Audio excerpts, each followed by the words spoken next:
Live कर दिए, class live. चलिए,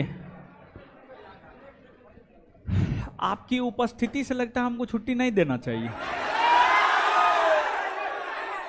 घर नहीं जाइएगा लड़की लोग, घर नहीं जाइएगा, घर नहीं जा रहे हैं, आपका क्लास रखे ना। चलिए ठीक,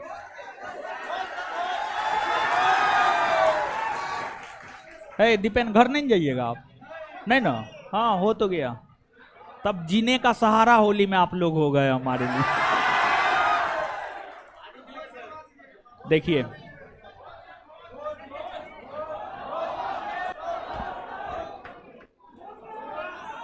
चलिए, अच्छा अब शांत हो जाइए।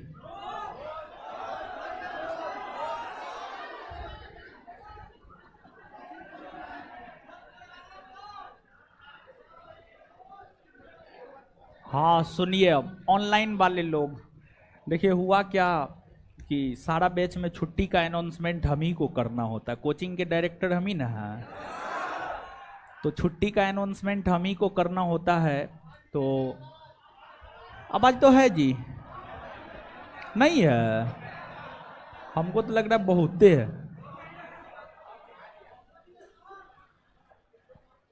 तो आपको जो है, अरे बाप रे कितना, आपको जो है क्या कहते हैं,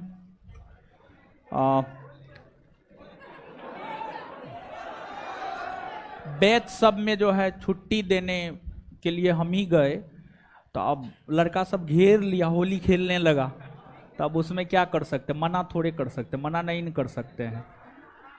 तो होली मनाने में जो है लेट हो गया, समझे, और कोई बात नहीं है, समझे, ऑनलाइन वाले लोग को स्पेशली बोल रहे हैं। हाँ तो अब लेकिन एक बात जानते हैं, आज महसूस किया, हम कभी विद्यार्थी के साथ होली नहीं खेले थे, एक बार जो है थोड़ा बहुत 2 4 5 10 को विद्यार्थी लगाया था, लेकिन इस बार हम विद्यार्थी के साथ होली खेले हैं, बड़ी अच्छा लगा, लेकिन समझ गए, यानी थोड़ा सा लगता है अपनापन का भाव आ जाता है, समझे, इस चीज को आज सुबह से हम महसूस कर रहे हैं, समझे। तो इसलिए जो है थोड़ा लेट हुआ, माफ कीजिएगा ऑनलाइन वाले लोग। हाँ हम तो होली बहुत खेल लिए हैं। तो अब आइए, तो आपके बैच को जो है हम चाह रहे थे कि क्या, आपके बैच को चाह रहे थे कि हम की पढ़ाएं छुट्टी में। आप लोग का क्या विचार है? लड़की लोग पढ़ने के विचार में कौन कौन लड़की हाथ खड़ा कीजिए तो। होली के दिन छुट्टी रहेगा, एक दिन छुट्टी रहेगा, जिस रोज होली है ना, जिस रोज मेन होली होता है उस रोज पटना का सड़क निकलने लायक नहीं होता है, उस रोज कपड़ा फाड़ देता है। ठीक है, पटना में कपड़ा फाड़ होली होता है। सिर्फ एक रोज दे देंगे, एक रोज भी नहीं, 2 रोज, 1 रोज। अच्छा ठीक है, अच्छा ठीक है, ठीक है, ठीक है, ठीक है, होली के दिन दे देंगे, होली के दिन दे देंगे। तो आज जो है, आज आपका क्लास होगा अभी, उसके बाद कल भी आपका क्लास होगा। कल संडे है, इसका मतलब ये नहीं क्लास नहीं, कल भी आपका क्लास होगा, परसों भी होगा। और समय जो है, समय वही है 5 बजे से। ठीक है, और देखते हैं अगर बिट्टू सर क्लास लेंगे तो ठीक है। बिट्टू सर अगर क्लास लेंगे, हम आज रात में बात करेंगे। अगर बिट्टू सर क्लास लेंगे तो बोलेंगे बिट्टू सर आप भी ले लीजिए, हम भी ले लेते हैं, हम तो लेंगे। ठीक है, और सिर्फ अगर मेरा क्लास हुआ तो फिर हम 2 शिफ्ट में क्लास लेंगे। 2 शिफ्ट में मतलब जैसे 5 बजे बुलाएंगे तो 5 से 7, सवा 7 बजे तक पढ़ाएंगे, फिर आधा घंटा का गैप दे देंगे, फिर 7:30 से 9 बजे तक पढ़ा देंगे, फिर छुट्टी दे देंगे। समझ गए? है? अच्छा, उससे पहले, अच्छा ठीक है, ठीक है, देख लेंगे, देख लेंगे, विचार कर लेंगे। ठीक है, देख करके विचार कर लेंगे। क्या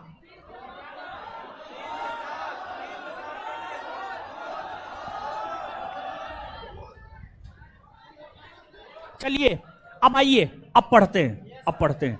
एक तो ऐसे ही ये बहुत 1.5 घंटा लेट है, बताइए 1.5 घंटा, 1.5 घंटा नहीं, 5:30 बजे से क्लास होता है, 1 घंटा लेट है। लेकिन अब तो हम 5 बजे शुरू कर दिए थे। ठीक है क्या? हाँ, वही 5 बजे से होता है, तो 1.5 घंटा लेट है हम। ठीक है, अच्छा भोज के विषय में बात करेंगे, पहले आप पढ़िए। मेरा मोबाइल है ना जी? हाँ, मार्क कर दीजिए। जो लोग का एग्जाम है, कम लोग का एग्जाम होगा। ठीक है, जो लोग का एग्जाम है ना, बाद में वीडियो देख लीजिएगा, वीडियो तो फ्री ही रहेगा एप्लीकेशन पे। ठीक है, मार्क कर। चलिए अब शांत रहिए, अब शांत रहिए। अब आइए पढ़ते हैं। छुट्टी उट्टी का बात मत कीजिए महाराज। ठीक है, बताइए, हम आपका हम पढ़ाने के लिए तैयार हैं, आप क्या छुट्टी का बात करते हैं। ठीक है, चलिए आप सुनिए, सुनिए। तो पिछले सेशन में जो है हम लोग मौर्योत्तर काल प्रारंभ कर चुके थे। क्या प्रारंभ किए थे?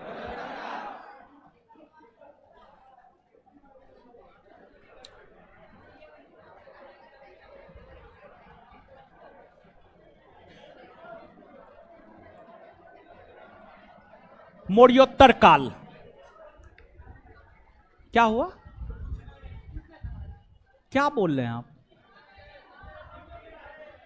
छुट्टी कब? आज होली में? अच्छा, आप बाद में हमसे बात कर लिए, क्लास कराने के बाद। ठीक है, क्लास कराने के बाद बात कीजिएगा। मौर्योत्तर काल, अब पढ़िए, अब पढ़िए, अब पढ़िए।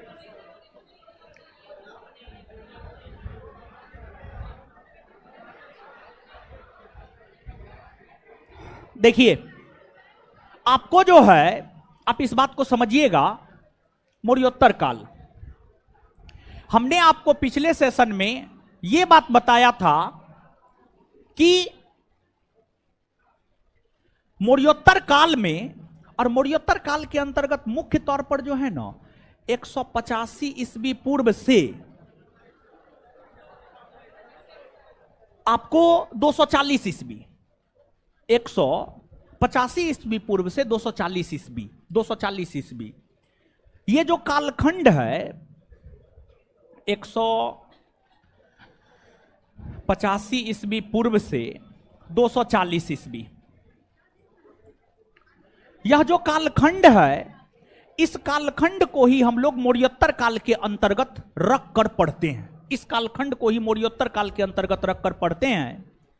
और पिछले सेशन को आप याद कीजिए, पिछला सेशन मेरा बहुत छोटा हुआ था, समझिए, बहुत छोटा, आधा घंटा का सेशन हुआ था। लेकिन उस आधा घंटा के सेशन में जो है हम आपको यह बात क्लियर किए थे कि मौर्योत्तर काल में भारत में 2 प्रकार के शासन देखने को मिलते हैं। मौर्योत्तर काल में जो भारत में दो प्रकार के शासन देखने को मिलते हैं, एक देशी शासन और दूसरा विदेशी शासन। एक देशी शासन और दूसरा विदेशी शासन। देशी शासन के अंतर्गत शुंग, कण्व, सातवाहन। अब विदेशी शासन के अंतर्गत हिंद, यवन, शक, पहलव, कुषाण। हिंद, यवन, शक, पहलव और कुषाण। इतना बात क्लियर है? ये बात क्लियर है ना?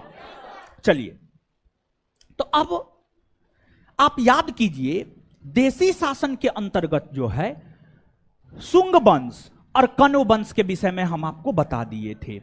अब आज के सेशन में देशी शासन के अंतर्गत हम लोगों को जो देखना है वह सातवाहन वंश के विषय में देखना है। किसके विषय में देखना है? सातवाहन वंश। तो आज का जो हमारा टॉपिक है वह है सातवाहन वंश। सातवाहन वंश, सातवाहन वंश आज का हमारा टॉपिक है। यहां तक बात क्लियर है ना? सातवाहन वंश हम लोग का टॉपिक है, ये बात क्लियर है ना? आज हम लोग सातवाहन वंश पढ़ेंगे, ये बात क्लियर है ना? हाँ, एक दो प्रश्न हम आपसे पूछते हैं, एक दो प्रश्न हम आपसे पूछते हैं, आप जवाब दे दीजिए, फिर बताना शुरू कर देंगे। शुंग वंश के बाद किस वंश के शासकों ने भारत में शासन किया? कण्व वंश। बहुत बढ़िया। एक प्रश्न और बताइए, मालविका और पुष्यमित्र शुंग के पुत्र के प्रेम कहानी के विषय में जानकारी कौन ग्रंथ से? मालविका अग्निमित्रम। अब मालविका अग्निमित्रम के रचयिता कौन? कालिदास। कालिदास, ठीक है, याद है आपको?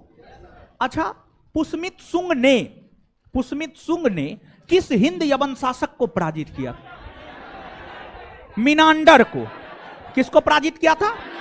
किसको पराजित किया था? मिनांडर को पराजित किया था, ठीक है।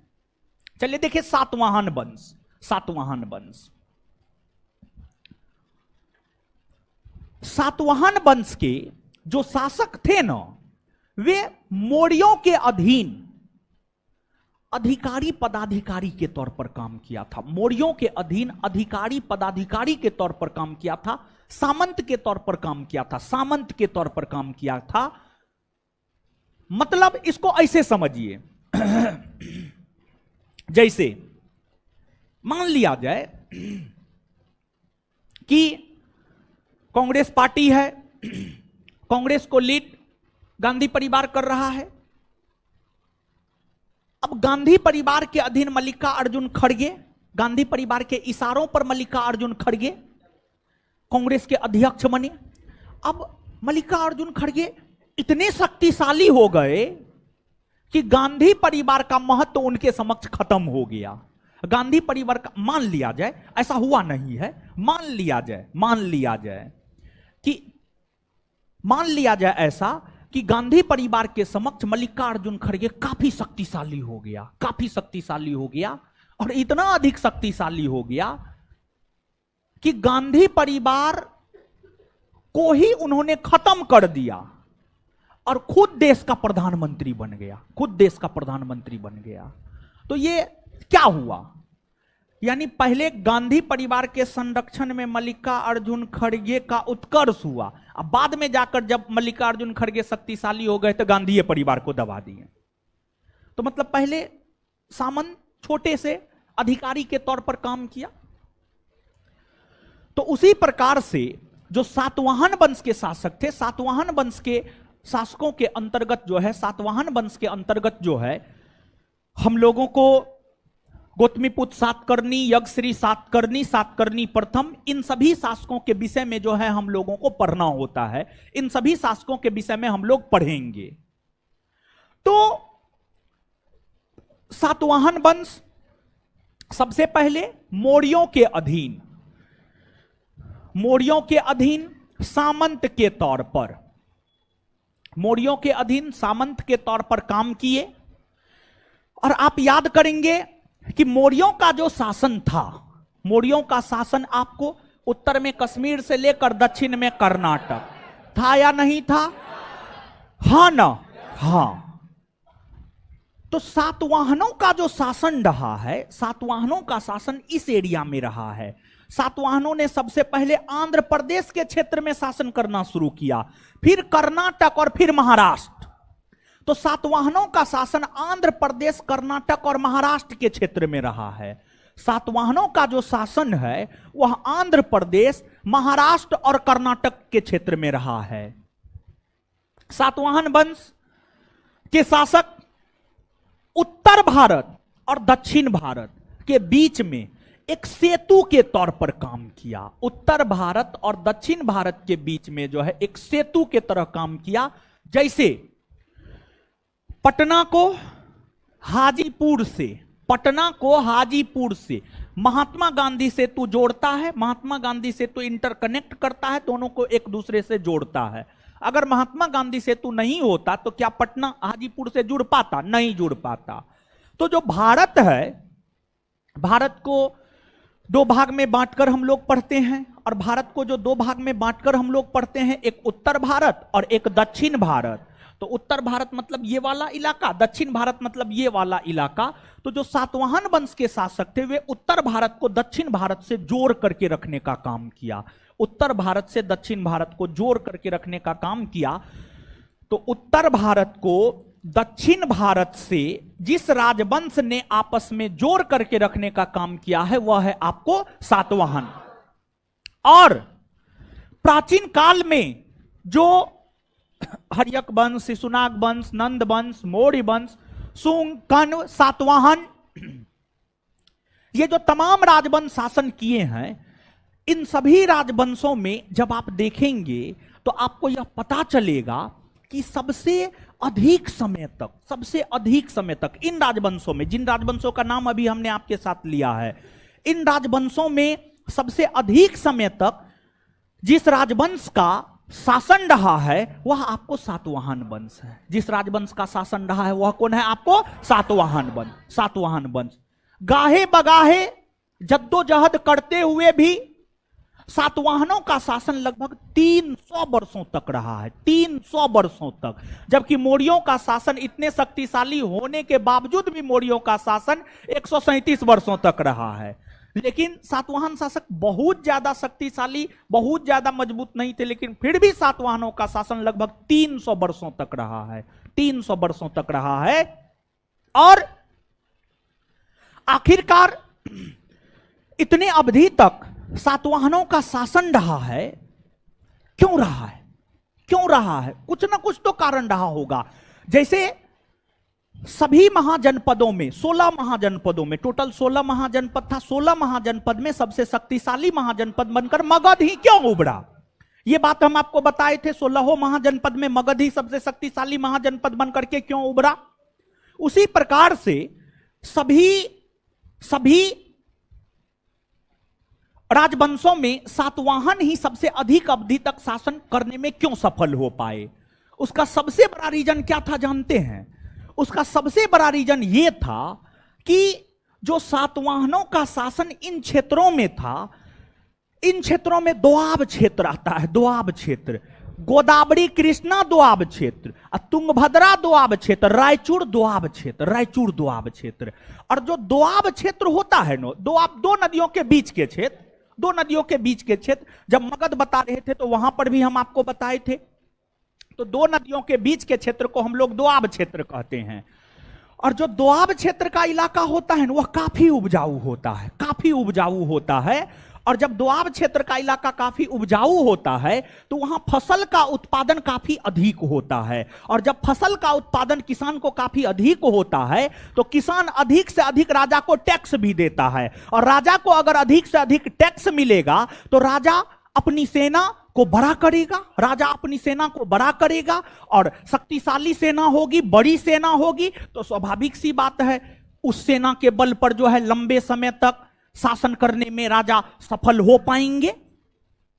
तो जो आपको सातवाहनों का शासन इन तमाम क्षेत्रों में रहा है, यहां पर दोआब क्षेत्र देखने को मिलता। भूमि यहां की काफी उपजाऊ थी, काफी उपजाऊ भूमि थी यहां की। और काफी उपजाऊ भूमि होने के कारण जो है, जो गोदावरी डेल्टाई क्षेत्र है, इस एरिया में गोदावरी डेल्टाई क्षेत्र के विषय में सातवाहन काल में कहा जाता था कि गोदावरी डेल्टाई क्षेत्र में जितनी भूमि पर एक हाथी सोता है, जितनी भूमि पर एक हाथी सोता है, उतनी ही भूमि पर एक व्यक्ति के एक वर्ष के फसल का उत्पादन हो सकता है। एक व्यक्ति के लिए एक वर्ष के फसल का उत्पादन हो सकता है मात्र उतनी भूमि पर जितनी भूमि पर हाथी सोता है।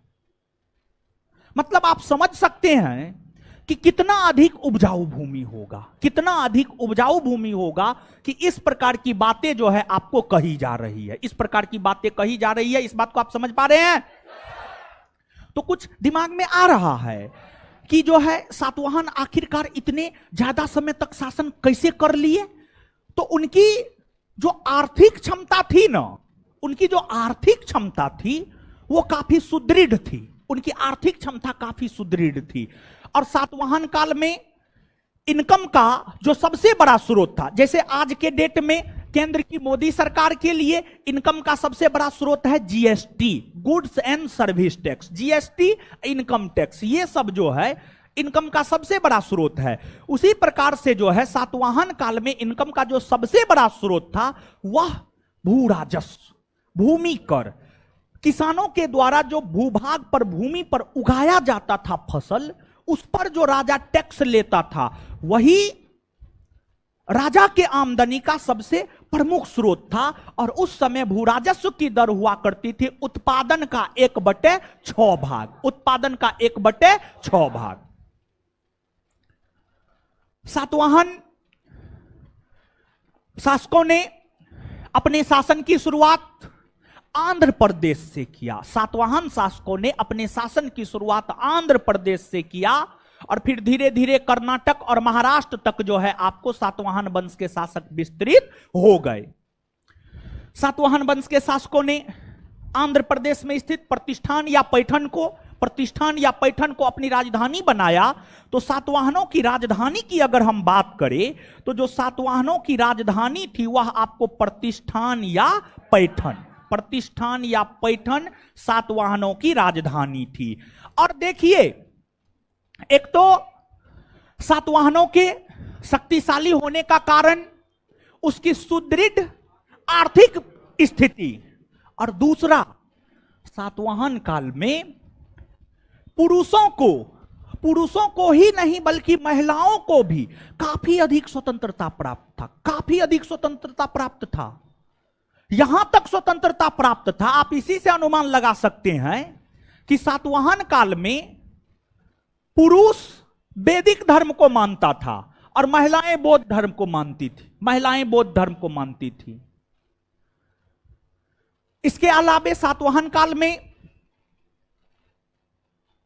शासकों का नाम माता के नाम पर रखा जाता था। सातवाहन काल में अगर हम देखें तो पर्दा प्रथा का प्रचलन नहीं था, महिलाएं अपने मन से विवाह कर सकती थी, स्वतंत्रता पूर्वक जीवन जी सकती थी, शिक्षा ग्रहण कर सकती थी। मतलब काफी छूट महिलाओं को दी गई थी। महिला, देखिए आप स्वयं इस बात को सोचिएगा, देश की आबादी जितनी भी है 140 करोड़ है, लगभग 50% महिला 50% पुरुष है। थोड़ा बहुत का अंतर है, बहुत ज्यादा का अंतर नहीं है। मान लिया जाए 51% पुरुष है, 49% महिला है। अगर सिर्फ पुरुष ही काम करे, पुरुष ही नौकरी करे, पुरुष ही सब चीज करे, तो देश का आधा ही ना विकास होगा जी। महिला भी तो है। अगर पुरुष महिला दोनों विकास करे, दोनों को आजादी मिले, दोनों को स्वतंत्रता मिले, दोनों पढ़े, दोनों आगे बढ़े, तो देश की 100% जनसंख्या जब काम करने लगेगी तब देश पहले आगे बढ़ेगी, या जब सिर्फ पुरुष काम करेगा तब देश पहले आगे? जब दोनों, तब ना, जब दोनों करेगा तब ना जी, हां या ना? तो सातवाहन काल के इतने लंबे अवधि तक शासन करने के पीछे एक रीजन यह भी है, महिलाओं को जो स्वतंत्रता प्राप्त थी, महिलाओं को जो स्वतंत्रता प्राप्त थी, इस वजह से भी सातवाहन काल काफी शक्तिशाली रूप में, सुदृढ़ तरीका से शासन प्रशासन करने में जो है आपको सफल हो पाया। ये तो सातवाहनों के विषय में आरंभिक जानकारियां हुई, और फिर कई सारी व्यवस्थाएं ऐसी है जिन व्यवस्थाओं के सूत्रपात का श्रेय सातवाहन वंश के शासकों को ही जाता है। जैसे सीसा समझते हैं? सीसा के सिक्का का प्रचलन सर्वप्रथम सातवाहन शासकों ने किया। ब्राह्मणों को करमुक्त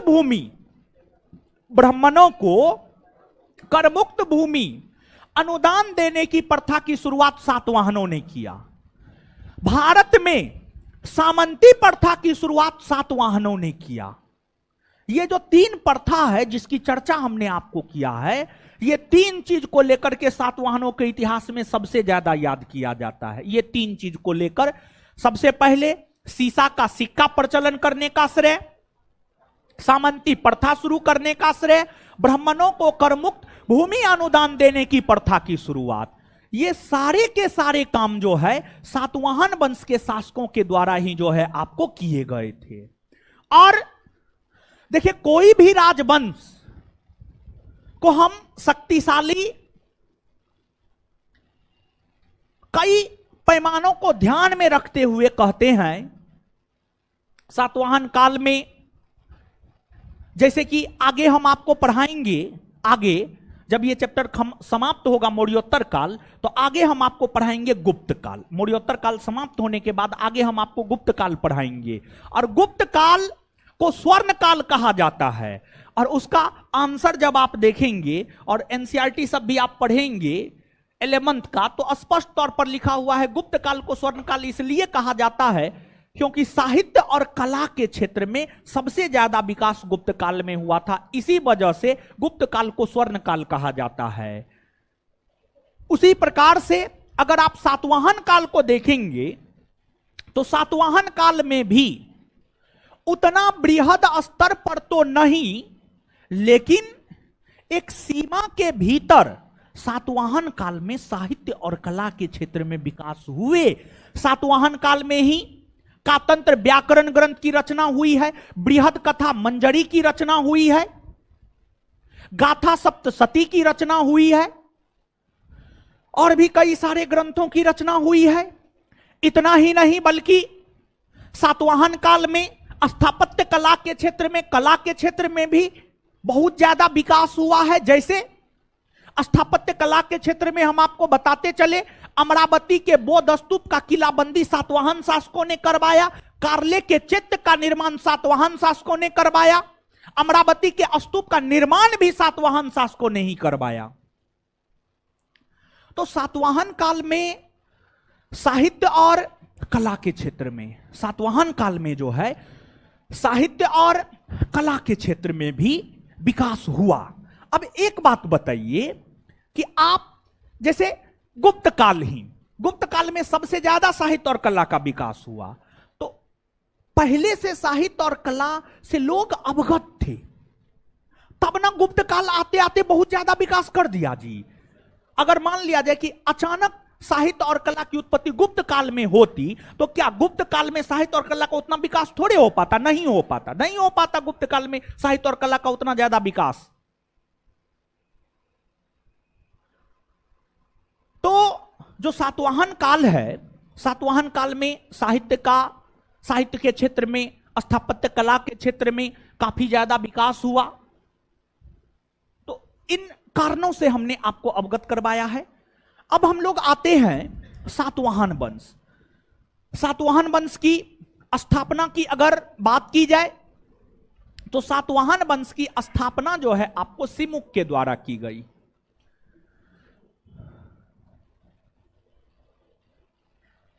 सिमुक के द्वारा की गई। और ध्यान में रखे आप, इतिहास सभी शासकों को याद नहीं रखता है, इतिहास सिर्फ महान शासकों को याद रखता है, और परीक्षा उन्हीं महान शासकों से संबंधित प्रश्न पूछता है। तो इसलिए मेन फोकस उतना पढ़ी जितना जरूरत है। फालतू का डाटा करने से कोई बहुत ज्यादा फायदा आपको नहीं है। जब एनसीईआरटी आप पढ़ेंगे ना तो इन सभी चीजों से संबंधित बहुत कम नगण्य चीज जो है आपको मिलेगा, लेकिन जो एक्का दुक्का चीज मिलता है ना कभी काल एनसीईआरटी वही उठा करके पूछता है। समझ गए? लोग चिल्लाता है एनसीईआरटी पढ़िए, एनसीईआरटी पढ़िए, एनसीईआरटी पढ़िए, ठीक है एनसीईआरटी पढ़िए। टीचर चिल्लाता है, लोग मतलब टीचर यहां पर, एनसीईआरटी पढ़िए। आपका परीक्षा क्या है हमको ये बात बताइए, आपका परीक्षा कंसेप्चुअल है या फैक्चुअल है? क्या है? मारेंगे मुंह तोड़ देंगे। कंसेप्चुअल है, फैक्चुअल है आपका परीक्षा। आपका परीक्षा 70% फैक्चुअल है, 30% कंसेप्चुअल है। 70-30 का रेशियो है। एनसीईआरटी में क्या गो फैक्ट है हमको निकाल के बताइए आप, कितना फैक्ट है एनसीईआरटी में?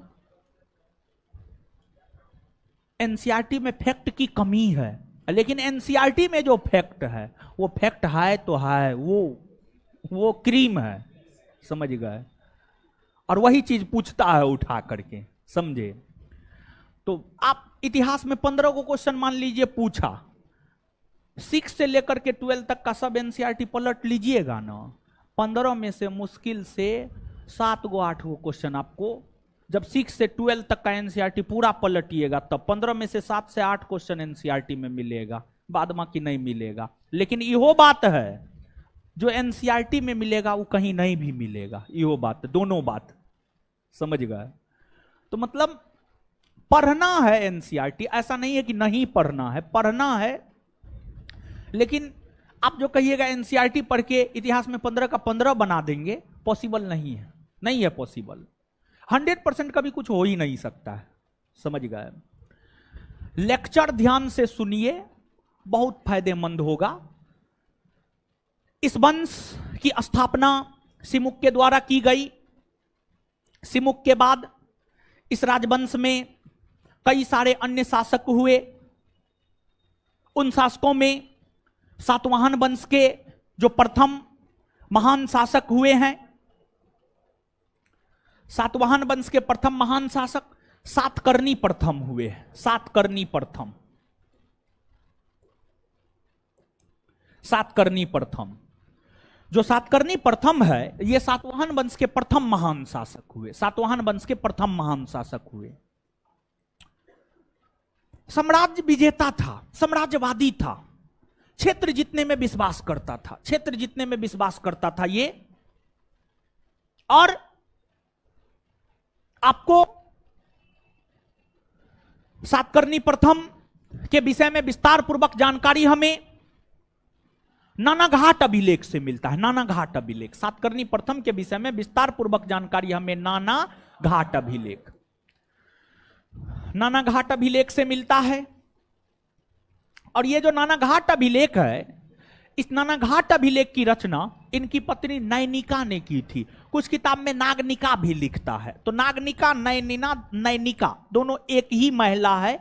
नैनिका को ही नागनिका भी कहा जाता है या नागनिका को ही नैनिका भी कहा जाता है। समझ गए? तो नानाघाट अभिलेख की रचना इनकी पत्नी, सातकर्णी प्रथम की पत्नी नैनिका ने की थी। उसी नानाघाट अभिलेख से हमें सातकर्णी प्रथम के विषय में विस्तार पूर्वक जानकारी प्राप्त होता है।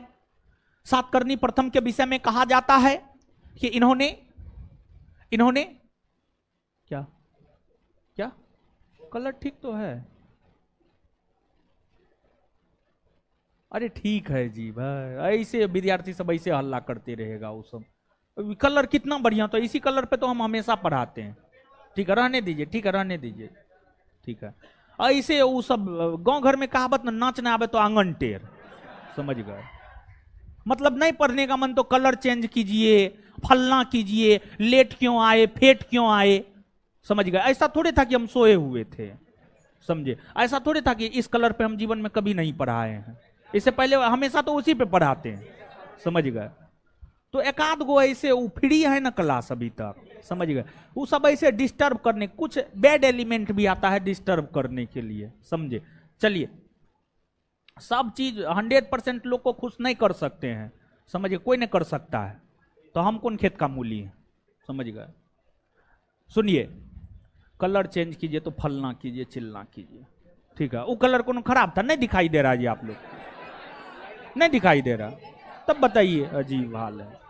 चलिए सुनिए, अब उसका ध्यान कमेंट पे, वो कमेंट करेगा, पढ़ने वाला थोड़े है ना, पढ़ने वाला लोग कमेंट करता है, वो आराम से ध्यान से लेक्चर सुनता है, समझ गए। सुनिए, अब नानाघाट अभिलेख में इस बात की चर्चा है कि आपको सातकर्णी प्रथम ने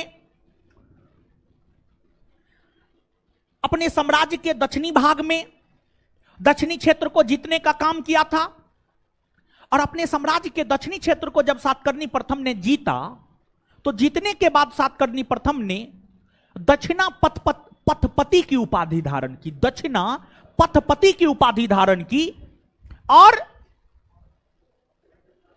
उन्होंने 2 अश्वमेध यज्ञ और 1 राजसूय यज्ञ का आयोजन करवाया। 2 अश्वमेध यज्ञ और 1 राजसूय यज्ञ का आयोजन करवाया। सातकर्णी प्रथम के बाद इस राजवंश के एक महान शासक हाल हुए। हाल, इस राजवंश के एक महान शासक जो है आपको हाल हुए। हाल विद्वान व्यक्ति था और इन्होंने कई सारे विद्वानों को अपने शासनकाल में संरक्षण प्रदान किया। इन्होंने कई सारे विद्वानों को अपने शासनकाल में संरक्षण प्रदान किया। हाल ने ही प्राकृत भाषा में और ब्राह्मी लिपि में सातवाहन काल के लोगों की भाषा प्राकृत और लिपि ब्राह्मी हुआ करती थी, लिपि ब्राह्मी हुआ करती थी। इसी प्राकृत भाषा और ब्राह्मी लिपि में हाल के द्वारा गाथा सप्तशती नामक ग्रंथ की रचना की गई थी। हाल के द्वारा जो है आपको गाथा सप्तशती नामक ग्रंथ की रचना की गई थी। हाल के दरबार में ही सर्ववर्मन रहता था, हाल के दरबार में ही गुणाद्य रहता था, हाल के दरबार में ही सर्ववर्मन रहता था। सर्ववर्मन नामक विद्वान ने कातंत्र व्याकरण, सर्ववर्मन नामक विद्वान ने कातंत्र व्याकरण नामक ग्रंथ की रचना की थी। कातंत्र व्याकरण नामक ग्रंथ की रचना की थी। वही गुणाद्य नामक विद्वान ने वृहद कथा नामक ग्रंथ की रचना की थी। विद्वान था, विद्वानों को संरक्षण दिया। साहित्य के क्षेत्र में इनके शासनकाल में, सातवाहन काल में सबसे ज्यादा विकास हुआ। हाल के बाद इस राजवंश के जो अगले शासक हुए वे आपको गौतमीपुत्र सातकर्णी। अगर गौतमीपुत्र सातकर्णी की हम बात करें तो जो गौतमीपुत्र सातकर्णी है, इनका शासनकाल 106 ईस्वी से लेकर के 130 ईस्वी, 106 ईस्वी से लेकर 130 ईस्वी। और इसका शासनकाल इसलिए बताए हैं, सबसे महान शासक था इस राजवंश में, सबसे महान शासक था, सबसे महान शासक यही था। सब शासक का शासनकाल याद भी नहीं रखना है, लेकिन कुछ शासकों का शासनकाल जरूर याद रखना है, जिसके पूछने की संभावना है। सातवाहन काल में सबसे महान शासक गौतमीपुत्र सातकर्णी हुआ। इसके विषय में विस्तार पूर्वक जो हमें जानकारी प्राप्त होता है वह नासिक अभिलेख से प्राप्त होता है। इसके विषय में विस्तार पूर्वक जानकारी हमें नासिक अभिलेख से प्राप्त होता है। नासिक अभिलेख से प्राप्त होता है। जो नासिक अभिलेख है, नासिक अभिलेख की रचना इनकी माता गौतमी बलश्री के द्वारा किया गया था। गौतमी बलश्री के द्वारा नासिक अभिलेख की रचना की गई थी, और वही नासिक अभिलेख इनके विषय में विस्तार पूर्वक हमें जानकारी प्रदान करता है।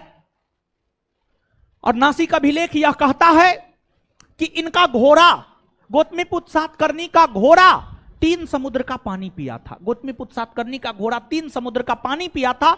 इसका मतलब क्या हुआ जानते हैं? इसका मतलब यह हुआ उनका घोड़ा बंगाल की खाड़ी, अरब सागर, हिंद महासागर,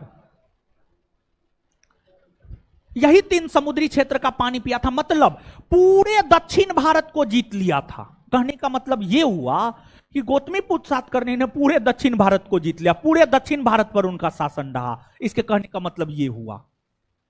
तो अब आप स्वयं समझ सकते हैं कि जिस सातवाहन के शासन की शुरुआत आंध्र प्रदेश के क्षेत्र से हुई, उस सातवाहन वंश के शासकों ने पूरे दक्षिण भारत को जीत लिया। कहीं ना कहीं योग्यता था उनके भीतर, सैन्य क्षमता था उनके भीतर, तब ना जाकर के इतना बड़ा साम्राज्य स्थापित कर लिया। अगर योग्यता और सैन्य क्षमता नहीं होता, अगर आप में 8 घंटा 10 घंटा सेल्फ स्टडी करने की क्षमता नहीं है, 2 से 2.5 घंटा क्लास में बैठने की क्षमता नहीं है, तो आप सफल हो पाएंगे? कभी नहीं। आप सपना भी मत देखिए सफल होने का। लेकिन अगर आप में 8 से 10 घंटा सेल्फ स्टडी करने का क्षमता है, 2 से 2.5 घंटा क्लास में बैठने का क्षमता है, तो आप निश्चित तौर पर सफल होंगे। दुनिया का कोई ताकत आपको सफल होने से नहीं रोक सकता है। समझ गए? तो इनमें सैन्य क्षमता थी, इनमें योग्यता थी। अपनी योग्यता और सैन्य क्षमता के बल पर ही गौतमीपुत्र सातकर्णी ने जो है एक विशाल साम्राज्य को स्थापित किया। गौतमीपुत्र सातकर्णी का संघर्ष शक शासक नहपान के साथ हुआ था। गौतमीपुत्र सातकर्णी का संघर्ष जो है शक शासक नहपान, शक शासक नहपान के साथ हुआ था। शक शासक नहपान के साथ इनका संघर्ष वेन गंगा नदी के तट पर हुआ। वेन गंगा नदी के तट पर हुआ। देखिए ध्यान दीजिएगा, पिछला सेशन मेरा आधा घंटा का रहा था, लेकिन उसमें बहुत कुछ बताए थे हम आपको बताए थे जो सुंग कण्व सातवाहन है और जो हिंद यवन शक पहलव कुषाण है, ये सभी एक दूसरे का समकालीन था। ये सभी एक दूसरे का क्या था? ये सभी एक साथ शासन कर रहे थे। कुछ क्षेत्र में सुंग कण्व सातवाहन का शासन था, तो कुछ क्षेत्र में हिंद यवन शक पहलव और कुषाण का शासन था।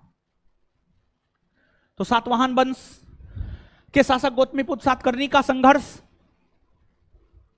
शक शासक नहपान के साथ वेनगंगा नदी के तट पर हुआ। इस संघर्ष में गौतमीपुत्र सातकर्णी की जीत हुई और गौतमीपुत्र सातकर्णी ने नहपान को पराजित करके नासिक के क्षेत्र में, नहपान नासिक के क्षेत्र का शासक था, नासिक के क्षेत्र का शक शासक था, नासिक के क्षेत्र का शक शासक था नहपान। नासिक के क्षेत्र में सातवाहन वंश के शासन की स्थापना इन्होंने की और नासिक के जोगलथंभी नामक स्थान से सिक्का मिला है, सिक्का। और नासिक के जोगलथंभी नामक स्थान से जो सिक्का मिला है ना, उस सिक्का के एक तरफ गौतमीपुत्र सातकर्णी का चित्र अंकित है और दूसरे तरफ नहपान का चित्र अंकित है। एक तरफ गौतमीपुत्र सातकर्णी का चित्र अंकित है और दूसरे तरफ नहपान का चित्र अंकित है। दूसरे तरफ नहपान का चित्र अंकित है।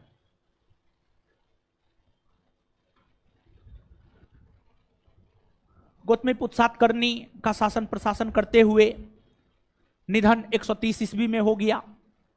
130 ईस्वी में इसके निधन होने के बाद इस वंश का जो अगला शासक है, इस वंश का अगला शासक बना वशिष्ठिपुत्र पुलुमावी।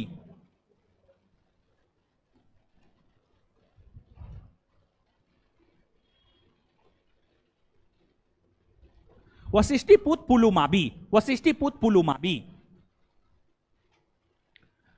वशिष्ठिपुत्र पुलुमावी जो इस वंश का शासक बना। इनका शासनकाल 130 से 154 ईस्वी, याद रखने की कोई जरूरत नहीं है। वशिष्ठिपुत्र पुलुमावी ने आंध्र के वैसे हिस्सा जो अभी तक सातवाहन साम्राज्य में शामिल नहीं था, उन क्षेत्रों को इन्होंने जीता और फिर आंध्र सम्राट की उपाधि इन्होंने धारण की। और फिर आंध्र सम्राट की उपाधि इन्होंने धारण की। वशिष्ठिपुत्र पुलुमावी ने आंध्र सम्राट की उपाधि धारण की। इनके विषय में कहा जाता है कि इनका संघर्ष शक शासक रुद्रदामन के साथ हुआ था। शक शासक रुद्रदामन, शक शासक रुद्रदामन के साथ इनका संघर्ष हुआ था। उस संघर्ष में रुद्रदामन की जीत हुई। कुछ स्रोत यह कहता है वशिष्ठिपुत्र पुलुमावी की जीत हुई। वशिष्ठिपुत्र पुलुमावी दावा करता हम जीते हैं। रुद्रदामन अपने जूनागढ़ या गिरनार अभिलेख में दावा करता है कि हम जीते हैं, लेकिन ज्यादा प्रमाणिक, ज्यादा ऑथेंटिसिटी, ज्यादा ऑथेंटिक जूनागढ़ का रुद्रदामन या गिरनार अभिलेख है। वो जो कहता है उस बात को आपको एक्सेप्ट करना पड़ेगा। तो जो गिरनार अभिलेख है जो कि रुद्रदामन का है, उसमें रुद्रदामन ने स्पष्ट तौर पर इस बात की चर्चा की है कि हमने वशिष्ठिपुत्र पुलुमावी को 2 बार पराजित किया, वशिष्ठिपुत्र पुलुमावी को 2 बार पराजित किया। लेकिन ध्यान रहे कि आपको वशिष्ठिपुत्र पुलुमावी को रुद्रदामन ने पराजित किया, लेकिन इसके बावजूद रुद्रदामन ने इनके साम्राज्य को कोई क्षति नहीं पहुंचाया। क्यों क्षति नहीं पहुंचाया? तो इसलिए क्षति नहीं पहुंचाया क्योंकि दोनों के बीच वैवाहिक संबंध स्थापित हो गया था। दोनों के बीच वैवाहिक संबंध स्थापित हो गया था, इसलिए जो है इनके साम्राज्य को कोई क्षति नहीं पहुंचाया गया। पुलुमावी के बाद इस वंश में और भी कई सारे शासक हुए, लेकिन इस सातवाहन वंश के अंतिम शासक की हम बात करें, अंतिम महान शासक की हम बात करें, तो सातवाहन वंश के जो अंतिम महान शासक है, सातवाहन वंश के अंतिम महान शासक के तौर पर चर्चा मिलता है आपको यज्ञश्री सातकर्णी। यज्ञश्री सातकर्णी की चर्चा मिलती है, यज्ञश्री सातकर्णी की चर्चा मिलती है। यज्ञश्री सातकर्णी थोड़ा प्रकृति प्रेमी था, जलयान का शौक था, यानी पानी में जहाज से घूमने का शौक था इसको, और जलयान समुद्री यात्रा पर, नदी की यात्रा पर ये निकला करते थे। और इनके द्वारा जो सिक्का जारी किया गया उस सिक्का पर जलपोत यानी जलयान यानी जहाज, जलपोत कहिए, जलयान कहिए, जहाज कहिए, सब एक बात है। इनके सिक्का पर जो है जलपोत की आकृति अंकित है, इनके सिक्का पर जो है आपको जलपोत की आकृति अंकित है। इन चीजों को आपको याद रखना है, ठीक है। अब आइए 1 मिनट में, 1-2 मिनट में, जितना मिनट में हो, एक बार चीजों को याद करते हैं हमारे साथ, ठीक है, फिर आगे बढ़ेंगे।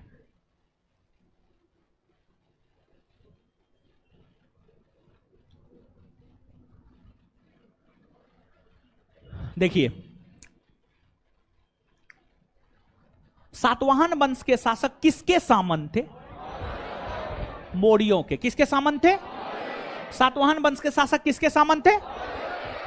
प्राचीन काल में कौन सा राजवंश उत्तर भारत और दक्षिण भारत के बीच में सेतु के तरह काम? कौन? सातवाहन वंश ना। सातवाहन वंश के शासकों की राजधानी कहां थी? प्रतिष्ठान या? सातवाहन वंश के शासकों की राजधानी कहां थी? प्रतिष्ठान या पैठन। और एक बात बताइए, भारत में सर्वप्रथम सीसा का सिक्का किसने चलाया? सीसा का सिक्का। सामंती प्रथा की शुरुआत, ब्राह्मणों को भूमि अनुदान देने की आए, सातवाहन वंश ना। सातवाहन काल में किस नदी डेल्टाई क्षेत्र को लेकर यह कहा जाता था, जितनी भूमि पर एक हाथी सोएगा उतनी भूमि पर एक व्यक्ति के 1 वर्ष के फसल का उत्पादन हो सकता? गोदावरी डेल्टाई क्षेत्र, गोदावरी डेल्टाई क्षेत्र, गोदावरी। किस काल में गोदावरी डेल्टाई क्षेत्र को लेकर यह कहा जाता था कि इस क्षेत्र में जितनी भूमि पर एक हाथी सोएगा उतनी ही भूमि पर जो है एक व्यक्ति के 1 वर्ष के फसल का उत्पादन किया जा सकता? आए आए, क्लियर हुआ ये बात? सातवाहन काल में भूराजस्व की दर, उत्पादन का 1/6। सातवाहन काल में पुरुष किस धर्म को मानता था? वैदिक। पुरुष किस धर्म को मानता? पुरुष किस धर्म को मानता था? महिला, महिला बौद्ध धर्म। महिला, सातवाहन काल में पुरुष किस धर्म को, महिला किस धर्म को? पर्दा प्रथा का प्रचलन था? नहीं ना। पर्दा प्रथा का प्रचलन था? महिलाएं स्वतंत्रता पूर्वक जीवन जी सकती थी, शिक्षा ग्रहण कर सकती थी। अंतरजातीय विवाह का प्रचलन था? हाँ, अंतरजातीय विवाह का प्रचलन था। हाँ। सातवाहनों ने शासन की शुरुआत किस राज्य से की? आंध्र प्रदेश। सातवाहनों ने शासन की शुरुआत किस राज्य से? और सातवाहनों का शासन आंध्र प्रदेश के अलावा कर्नाटक और महाराष्ट्र, आंध्र प्रदेश के अलावा और कौन कौन राज्य में हो? कर्नाटक और। सातवाहनों का शासन आंध्र प्रदेश के अलावा और किस किस राज्य में? कर्नाटक और इतना बात क्लियर। चलिए, सातवाहन वंश की स्थापना किसने की है? स्थापना किसने की है? प्रथम महान शासक। प्रथम महान शासक। इसके विषय में जानकारी कहां से मिलती है? कौन अभिलेख से? नानाघाट अभिलेख की रचयिता नैनीका। नानाघाट अभिलेख की रचयिता, नानाघाट अभिलेख की रचयिता। चलिए, इसके बाद जो है सातवाहन वंश के किस शासक ने दक्षिणापथपति की उपाधि धारण की? दक्षिणापथपति। दक्षिणापथपति। सातकर्णी, 2 अश्वमेघ और 1 राजसूय यज्ञ का आयोजन किस? 2 अश्वमेघ और ये 1 राजसूय यज्ञ का आयोजन। और अश्वमेघ यज्ञ राजसूय यज्ञ क्या होता है बताए हुए, ठीक है, वैदिक काल में। सातवाहन वंश के किस शासक ने गाथा सप्तशती की रचना? गाथा सप्तशती की रचना। गाथा सप्तशती की रचना। सर्ववर्मन गुणादि किसके दरबार में रहता था? सर्ववर्मन गुणादि किसके दरबार में रहता? कातंत्र व्याकरण के रचयिता। कातंत्र व्याकरण के रचयिता। बृहद कथा के रचयिता। कातंत्र व्याकरण के रचयिता।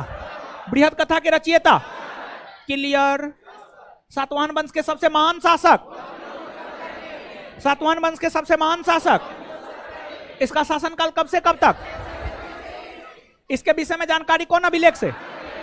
कौन अभिलेख से? नासिक अभिलेख के रचयिता गौतमी बलश्री। गौतमी, गौतमी नासिक अभिलेख के रचयिता। नासिक अभिलेख के रचयिता गौतमी बलश्री। और गौतमी पुत्र सातकर्णी का संघर्ष किस शासक के साथ? किसके साथ हुआ? किसके साथ हुआ? अच्छा, इनका संघर्ष नहपान के साथ कौन नदी के तट पर? कौन नदी के तट पर? अच्छा, इसमें गौतमी पुत्र सातकर्णी की जीत हुई। किस सातवाहन शासक के विषय में कहा जाता है कि उनके घोड़ा ने 3 समुद्र का पानी पिया? हाँ, किस सातवाहन वंश के शासक के घोड़ा ने 3 समुद्र का पानी पिया? राजा राज और बिंद नरेश की उपाधि किसने धारण की? राजा राज और बिंद नरेश की उपाधि किसने धारण की? गौतमीपुत्र सातकर्णी का उत्तराधिकारी वशिष्ठिपुत्र पुलु। इनका संघर्ष किस शासक के साथ? किसकी जीत हुई? इनके राज को क्षति पहुंचाया क्योंकि दोनों साम्राज्य में वैवाहिक संबंध स्थापित हो गए। सातवाहन वंश के अंतिम महान शासक। अंतिम महान शासक। अच्छा, किसके सिक्का पर जलपोत यानी जलयान का आकृति? किसके सिक्का पर? कार्ले का चैत्य, अमरावती का स्तूप कौन कालीन स्थापत्य कला की देन? सातवाहन। कार्ले का चैत्य। चैत्य स्तूप नहीं समझते हैं? कार्ले स्थान का नाम है, महाराष्ट्र में पड़ता है। चैत्य का मतलब होता है बौद्धों का पूजा स्थल। बौद्धों का पूजा स्थल यानी कार्ले का चैत्य, मतलब कार्ले में चैत्य यानी बौद्धों के पूजा स्थल को सातवाहन काल में बसाया गया था। अमरावती में स्तूप का निर्माण सातवाहन काल में हुआ था। तो कार्ले का चैत्य और अमरावती के स्तूप किस काल के स्थापत्य कला के उदाहरण? सातवाहन। किस काल के? किस काल के? इतना बात समझ में आ गया। चलिए, ये सातवाहन वंश के विषय में हुआ। तो शुंग कर्ण सातवाहन हम लोग पढ़ लिए। अब देखिएगा यहां पर, अब हम लोग आते हैं विदेशी शासन। विदेशी शासन।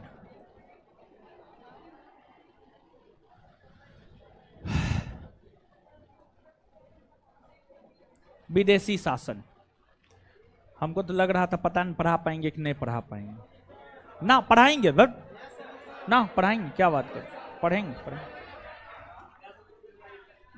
है मेरा मोबाइल कहाँ गया जी? मेरा मोबाइल वो लड़का को बोलिए ला के देगा, उस पर फोन आ रहा होगा बहुत लोग का। एगो आदमी को 7 बजे टाइम दिए थे, समझे, आदमी को दिए हैं। मोबाइल दीजिए तो, मेरा फोन भी आ रहा है। हाँ कोई दिक्कत नहीं, थोड़ा टाइम बढ़ा देंगे। विद्यार्थी से बढ़ के मेरे लिए कुछ नहीं महाराज, समझे। 84 वो कॉल आया है, 84।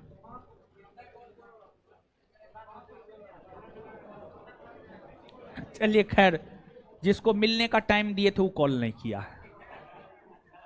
चलिए तब ठीक है।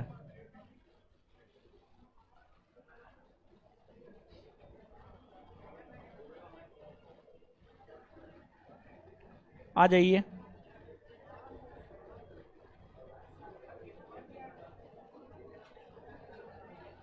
अच्छा, वो मैसेज कर दिया है, क्लास लेकर के कॉल कीजिएगा। चलिए ठीक है, आ जाइए।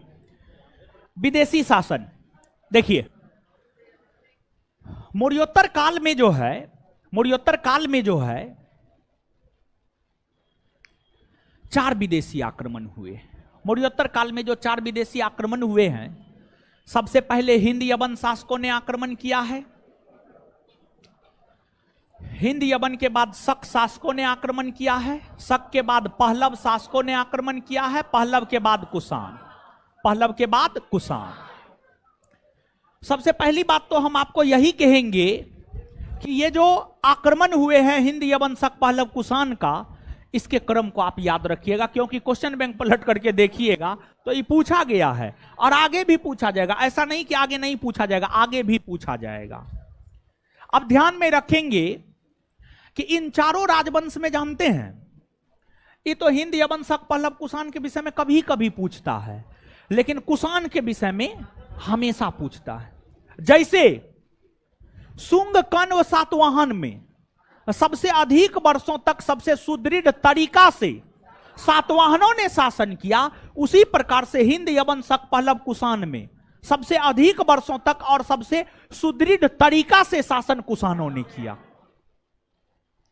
और कुषाण काल में भी साहित्य कला के क्षेत्र में विकास हुआ था सबसे ज्यादा। तो मेन फोकस कुषाण पे रहेगा, लेकिन ये सब जो है, इस सब के विषय में भी थोड़ी बहुत जानकारी होनी चाहिए। तो हिंद यवन शक पहलव कुषाण के विषय में भी जो है थोड़ी बहुत बातें हम लोग जानने का प्रयास करते हैं। हिंद यवन शक पहलव कुषाण। हिंद यवन शासकों ने भारत के ऊपर लगभग 185-86 ईस्वी पूर्व से ही 185-86 ईस्वी पूर्व से ही आक्रमण करना शुरू कर दिया था। यानी जब मौर्यों का पतन हुआ और हिंद यवन शासकों का आक्रमण भारत में होना शुरू हो गया। हिंद यवन शासकों ने भारत पर आक्रमण किया, और जो हिंद यवन शासक थे या भारत के ऊपर कोई भी जो आक्रमण हुआ है, उस आक्रमण के विषय में यहां पर हम आपको बताते चले कि वो आक्रमण जो है भारत के उत्तरी पश्चिमी भाग से ही होता था। हमेशा भारत के ऊपर हमेशा आक्रमण जो है भारत के उत्तरी पश्चिमी भाग से ही होता था। भारत के ऊपर आक्रमण हमेशा भारत के उत्तरी पश्चिमी भाग से होता था, उत्तरी पश्चिमी भाग से होता था। क्लियर? तो हिंद यवन शासकों ने भी भारत के उत्तरी पश्चिमी भाग से भारत पर आक्रमण किया। हिंद यवन शासक भारत पर आक्रमण करके भारत के उत्तरी पश्चिमी भाग को जीता और जीत करके शासन प्रशासन करना शुरू किया। हिंद यवन शासक 2 भागों में बंटकर शासन किया। जो हिंद यवन शासक है, हिंद यवन शासक भारत में 2 भागों में बंटकर शासन किया। हिंद यवन शासक जो भारत में 2 भागों में बंटकर शासन किया है, एक आपको डेमेट्रियस कुल और एक आपको यूक्रेटाइडीज कुल। एक आपको यूक्रेटाइडीज कुल, यूक्रेटाइडीज कुल, डेमेट्रियस कुल और यूक्रेटाइडीज कुल, ये 2 कुल में बंट करके हिंद यवन शासकों ने शासन करने का काम किया। अब देखिएगा, जो डेमेट्रियस कुल है, डेमेट्रियस कुल के संस्थापक डेमेट्रियस थे। डेमेट्रियस कुल के संस्थापक की अगर हम बात करें तो डेमेट्रियस कुल के संस्थापक जो है आपको डेमेट्रियस थे, डेमेट्रियस थे। और यूक्रेटाइडीज कुल के संस्थापक यूक्रेटाइडीज थे। यूक्रेटाइडीज कुल के संस्थापक कौन थे? यूक्रेटाइडीज, यूक्रेटाइडीज थे। डेमेट्रियस कुल के शासकों ने अपनी राजधानी साकल को बनाया। साकल, साकल पंजाब में पड़ता है। साकल कहां पड़ता है? पंजाब में। राजधानी साकल को बनाया, साकल पंजाब में पड़ता है। साकल को अपनी राजधानी बनाकर शासन प्रशासन किया। और पंजाब भारत के उत्तरी पश्चिमी भाग में, आप थोड़ा मानचित्र याद कीजिए, भारत के उत्तरी पश्चिमी भाग में पंजाब है। फिर यूक्रेटाइडीज कुल के शासकों ने अपनी राजधानी तक्षशिला को बनाया और तक्षशिला को अपनी राजधानी बनाकर के शासन प्रशासन करना शुरू किया। तो इस प्रकार भारत के उत्तरी पश्चिमी भाग में तक्षशिला का क्षेत्र, गंधार, गंधार की राजधानी तक्षशिला। आप याद कीजिए 16 महाजनपद में एक महाजनपद गंधार था। गंधार 16 महाजनपद में था ना हो, उस समय पाकिस्तान भारत में न था, आज ना पाकिस्तान अलग है। तो गंधार के क्षेत्र में यूक्रेटाइडिस कुल का शासन, पंजाब के क्षेत्र में डेमेट्रियस कुल का शासन। दोनों कुलों में कई सारे शासक हुए, लेकिन अगर हम लोग हिंद यवन शासकों की बात करें तो हिंद यवन शासकों में जो सबसे महान हिंद यवन शासक हुआ उसका नाम था आपका मिनांडर। उसका नाम क्या था? मिनांडर। सभी हिंद यवन शासकों में सबसे महान हिंद यवन शासक जो है आपको मिनांडर हुए। कौन हुए? मिनांडर। मिनांडर हुए, मिनांडर हुए, मिनांडर हुए।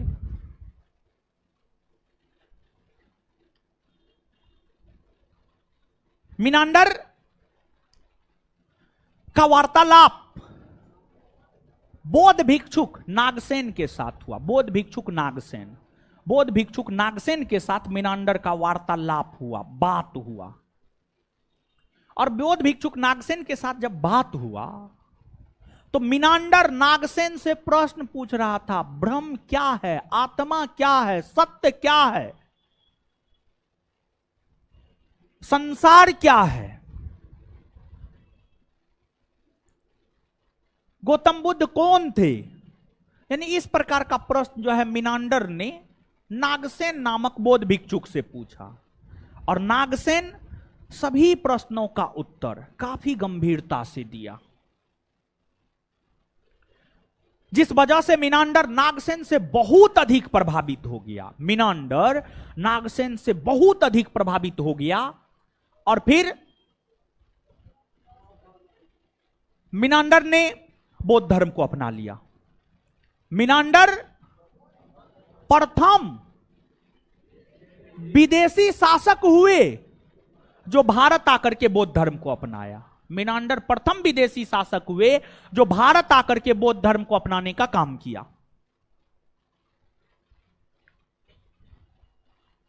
इसके बाद आपको जो मिनांडर थे वो डेमेट्रियस कुल के थे। वो डेमेट्रियस कुल के तो सबसे महान शासक हुए ही, पूरे हिंद यवन शासकों में सबसे महान शासक हुए। जिस प्रकार से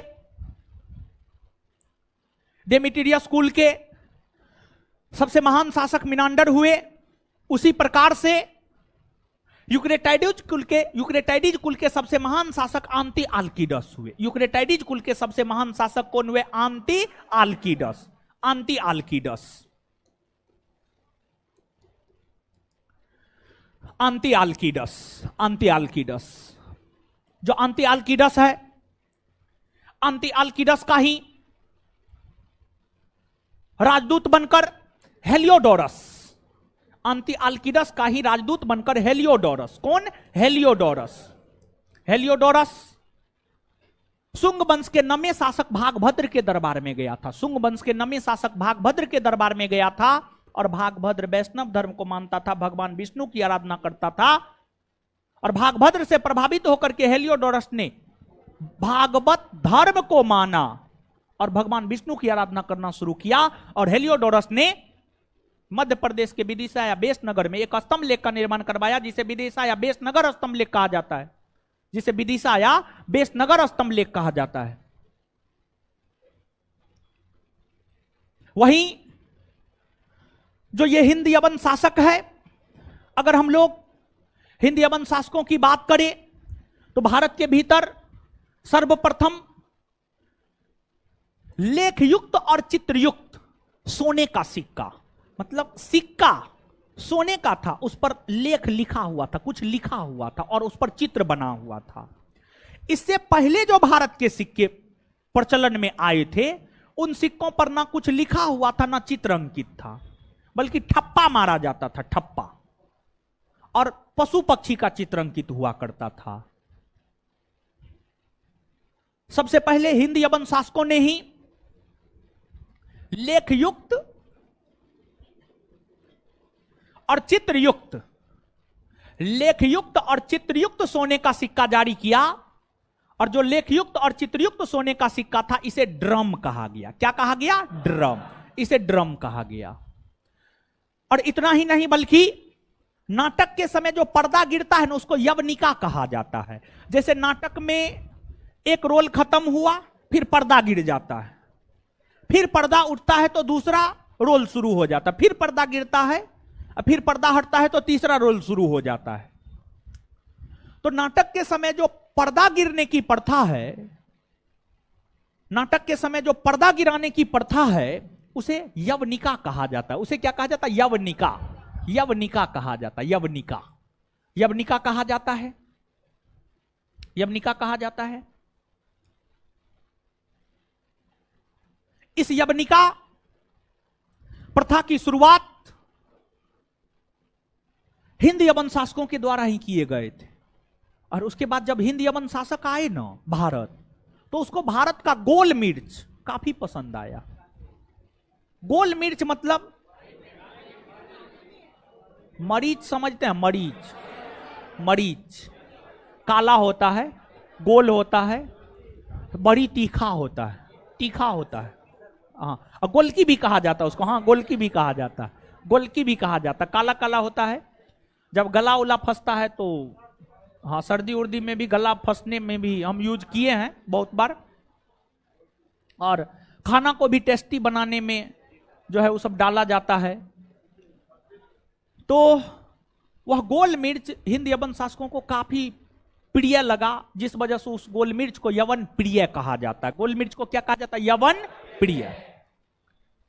गोल मिर्च को क्या कहा जाता है? यवन प्रिय।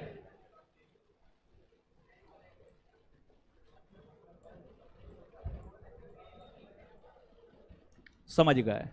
तो ये चीज है हिंद यवन शासकों के विषय में। इतना बात जो है आप याद रखिएगा।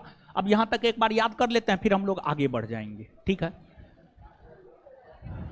है छुट्टी है।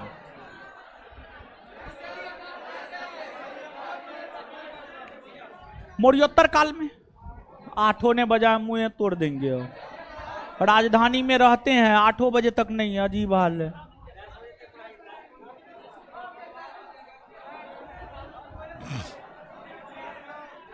हाँ, शांत रहिए।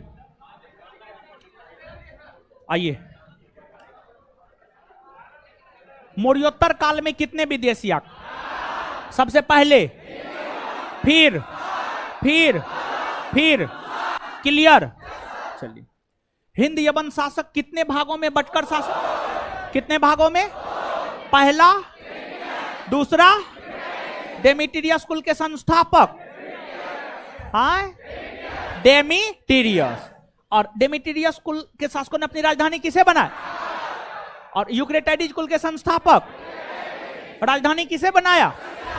अच्छा, डेमेट्रियस कुल के सबसे महान शासक, सभी हिंद यवन शासकों में सबसे महान शासक, और यूक्रेटाइडिस कुल के सबसे महान शासक आंती। यूक्रेटाइडिस कुल के सबसे महान शासक आंती आल्किडस। अच्छा, प्रथम विदेशी शासक जो भारत आकर के बौद्ध धर्म को अपनाया कौन? कौन है? मिनांडर है नो। इनका वार्तालाप किसके साथ हुआ था? किसके साथ? किसके साथ? नागसेन। बौद्ध भिक्षुक नागसेन और मिनांडर के बीच जो वार्तालाप हुआ उसका संकलन है मिलिंद पन्हो में। मिलिंद। तो मिनांडर और नागसेन के बीच जो वार्तालाप हुआ उसका संकलन किसमें है? मिलिंद। मिलिंद पन्हो के रचयिता नागसेन है। मिलिंद पन्हो के रचयिता, मिलिंद पन्हो के रचयिता, मिलिंद पन्हो के रचयिता। क्लियर? चलिए, अब एक बात बताइएगा, विदिशा या बेसनगर में भगवान विष्णु के सम्मान में स्तंभ लेख का निर्माण किसने करवाया? अब विदिशा या बेसनगर स्तंभ लेख कौन राज्य में है? मध्य प्रदेश। कौन राज्य में है? कौन राज्य में है? और विदिशा या बेसनगर स्तंभ लेख कौन देवता को समर्पित है? भगवान विष्णु को। सर्वप्रथम लेखयुक्त और चित्रयुक्त सोने का सिक्का किसने जारी किया? और उस लेखयुक्त और चित्रयुक्त सोने के सिक्का को क्या कहा? क्या कहा गया? अच्छा, यवनिका प्रथा की शुरुआत किसने की?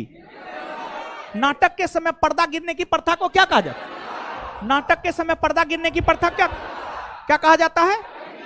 यवनिका प्रथा की शुरुआत किसने की? किसने की? और हिंद यवन शासकों को कौन सा चीज बहुत प्रिय था और उसे क्या कहा गया? क्या कहा गया? चलिए, हिंद यवन के बाद भारत के ऊपर शक आक्रमण हुआ और शक के बाद पहलव। तो अब शक आक्रमण, शक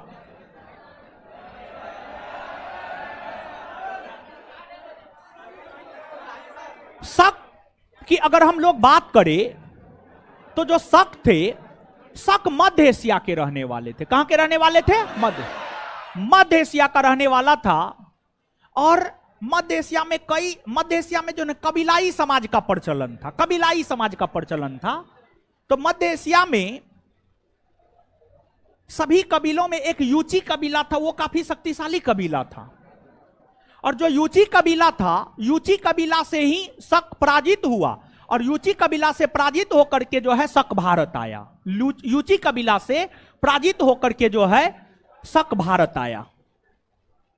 यूची कबीला से पराजित होकर के शक भारत आया।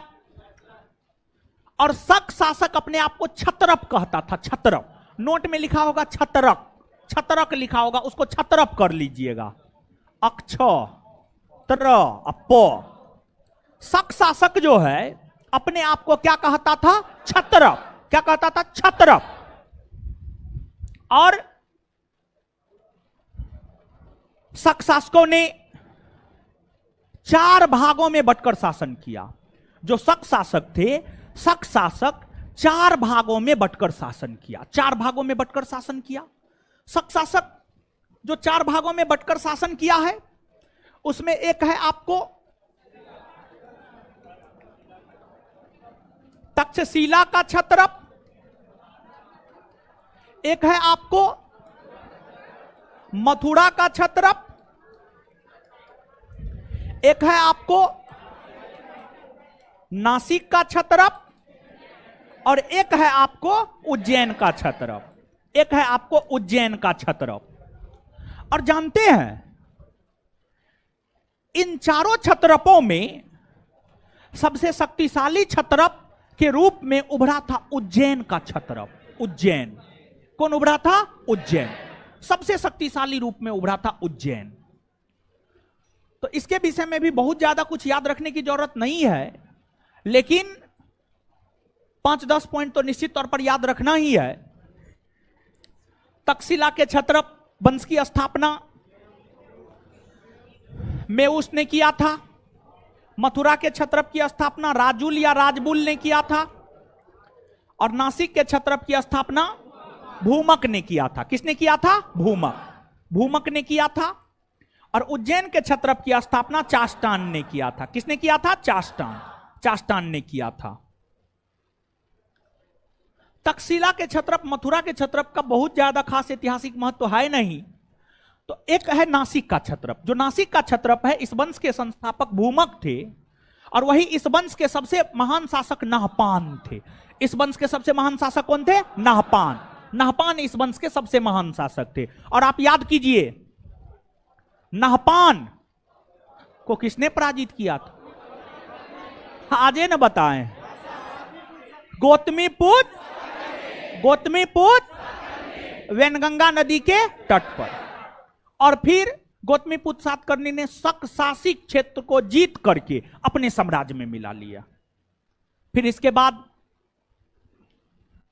उज्जैन का छत्रप चास्टान इसके संस्थापक थे। वही इसके सबसे महान शासक जो है आपको रुद्रदामन। और रुद्रदामन की अगर हम बात करें तो जो रुद्रदामन था, ये सभी शक शासकों में सबसे महान शक शासक। रुद्रदामन सभी शक शासकों में जो है सबसे महान शक शासक था। और इन्होंने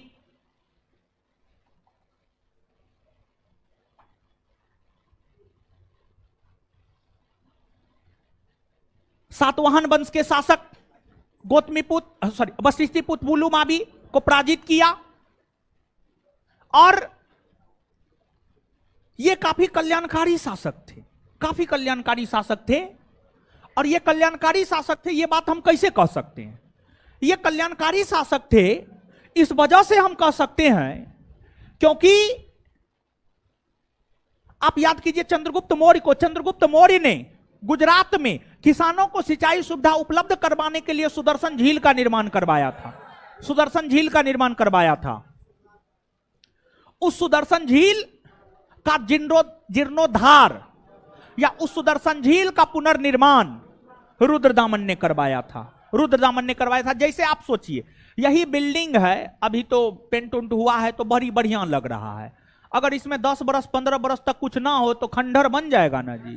अगर दिया बाती भी ना जलाया जाए तो कैसा हो जाएगा बताइए? भूत बंगला हो जाएगा। अभी आप लोग हैं तो कितना बढ़िया लग रहा है, समझ गए? कोई नहीं रहता है तो कितना खराब लगता है, समझ रहे हैं? और एगो चीज कम से कम किया कीजिए, स्टेज को जो है ना कम से कम जो है ना झाड़ दिया कीजिए। मतलब स्टेज पर जो है ना बालू नहीं रहना चाहिए, बालू से जो है ना होता है कि थोड़ा ये होता है, अबीर है, समझे? तो खैर छोड़िए, चलिए है पढ़िए ना बात। रुद्रदामन कल्याणकारी शासक थे, इस वजह से कह सकते हैं कि जो सुदर्शन झील खराब हो चुका था, ठप पड़ चुका था, उसका पुनर्निर्माण, उसका जीर्णोद्धार रुद्रदामन ने करवाया। इसी से अनुमान लगाया जाता है कि कल्याणकारी शासक थे। रुद्रदामन संस्कृत प्रेमी था, इन्होंने संस्कृत भाषा में अपना अभिलेख लिखा है और संस्कृत भाषा में अभिलेख जारी करने वाला प्रथम शासक रुद्रदामन है। रुद्रदामन ने संस्कृत भाषा में जो अभिलेख लिखा है, जूनागढ़ या गिरनार, जूनागढ़ कहिए या गिरनार कहिए, दोनों एक ही बात है। और जो जूनागढ़ या गिरनार अभिलेख है ना, उसमें 2 मौर्य शासक की चर्चा है, चंद्रगुप्त मौर्य और अशोक।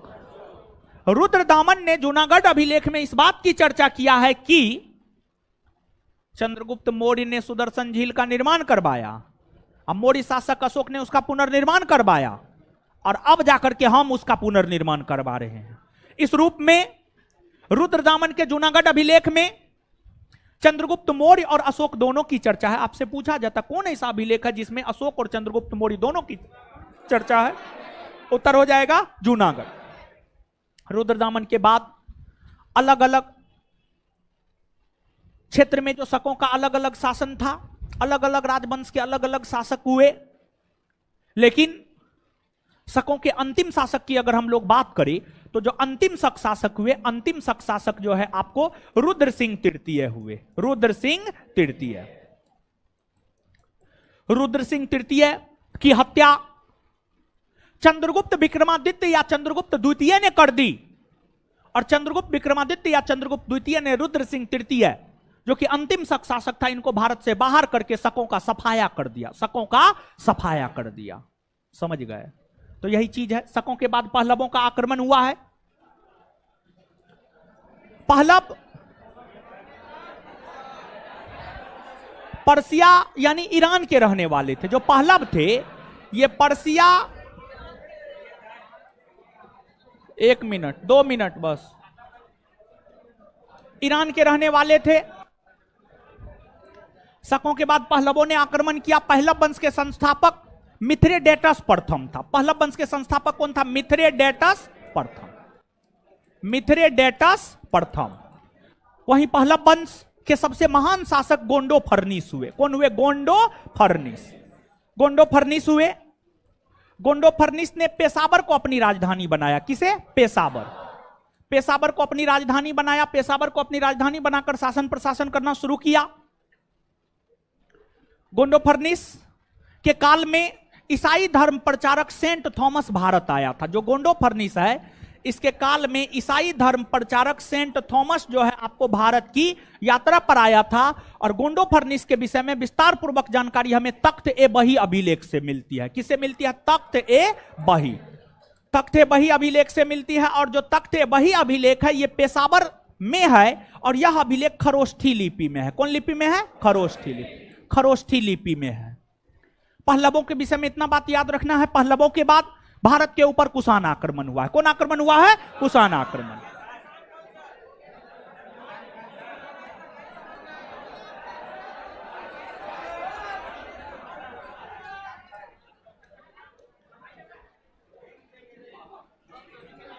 चलिए आइए याद करते हैं।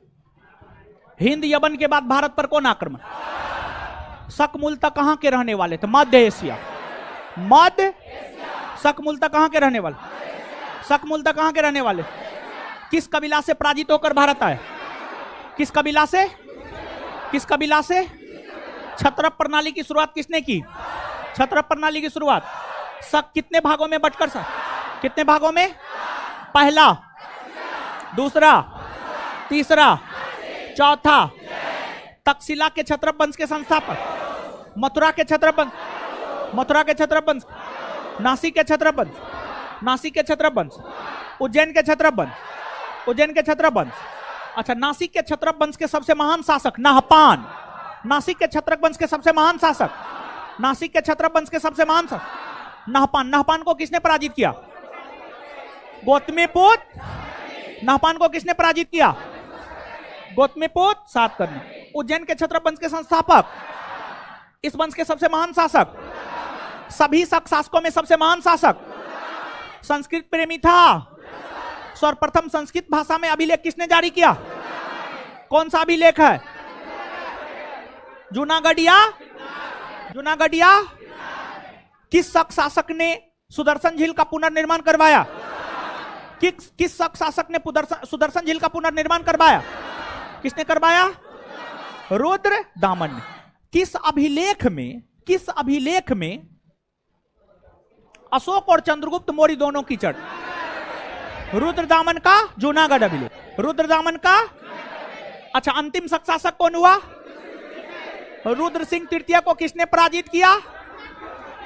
चंद्रगुप्त द्वितीय। चंद्रगुप्त, चंद्रगुप्त द्वितीय। शकों के बाद किसका आक्रमण?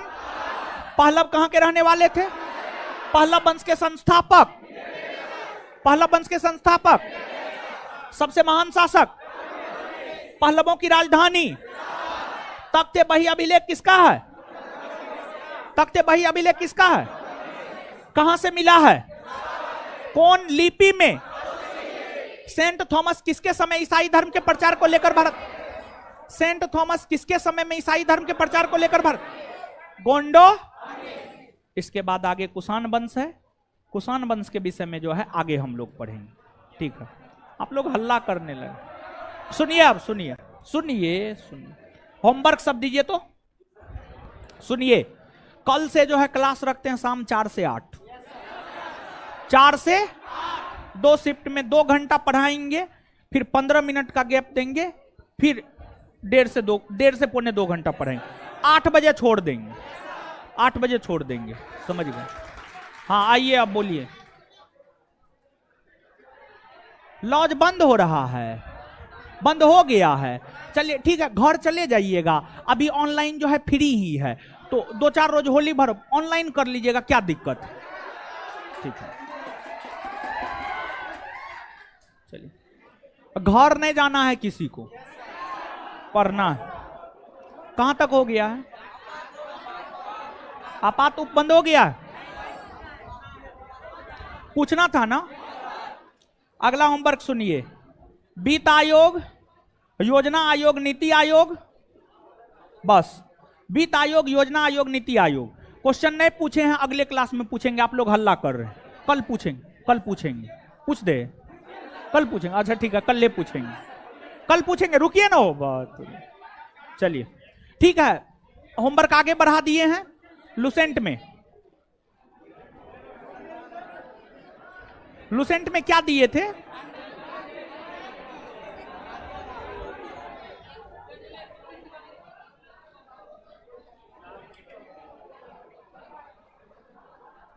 हरित क्रांति सब हो गया था ना, हो गया था ना।